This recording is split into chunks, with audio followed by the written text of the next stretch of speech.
Hey, Karyn Bryant here with Travis Browne, who of course is fighting on the UFC 213 card against Aleksei Oleinik. What do you make of this matchup for you? How you feeling about it?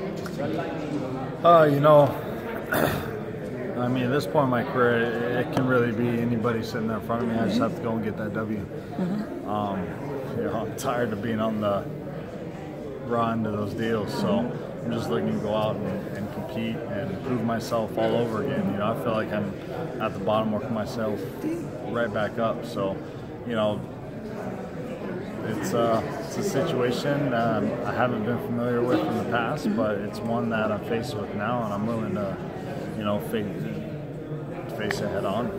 Well, you know, obviously your old friend and former rival, well, not rival, but your opponent, why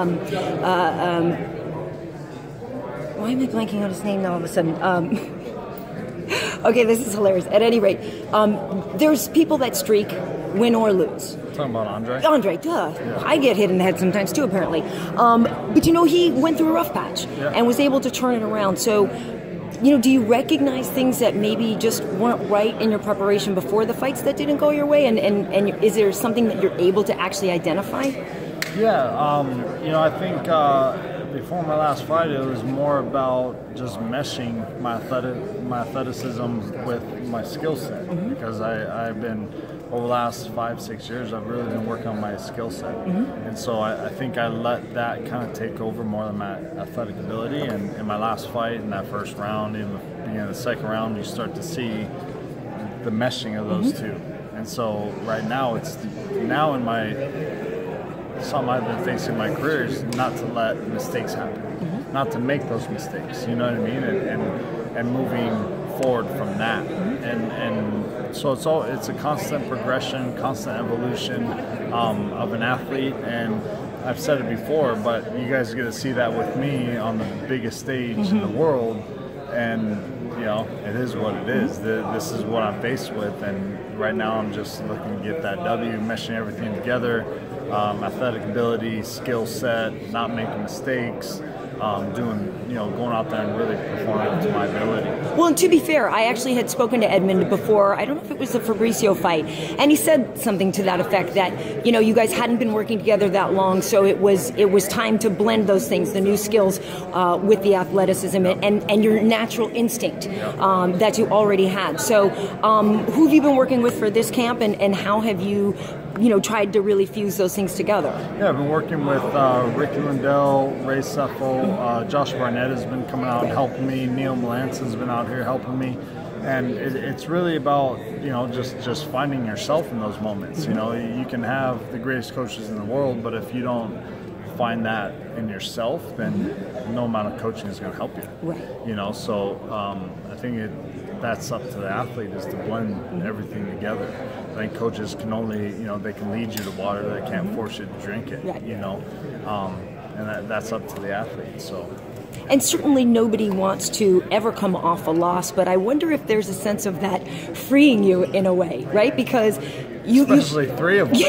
Shit. But you know what I mean? Kidding me? You go out there. No, you have a lot to lose, but nothing to lose. I ain't got shit to lose. Right, right.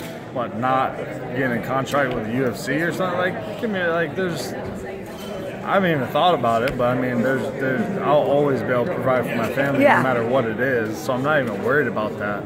For me, I have nothing to lose. I just say I have everything to gain. You know, I come out with the W, and holy shit, you know, I'm back on track kind of thing. So that's all I'm focused on. Nice. You know, I don't care about anything else. You know, I'm just go out there and do my thing, and you know, come out with that W. Good. Now, last question for you. You know, I know you're not married yet, but they say sometimes people get soft. They get a little too lovey-dovey. They get a little too happy at home, and they get soft. So, how do you make sure that, you know, you still have your mindset on the fight game here, when obviously you have a lot of other positive things going on in your life as well?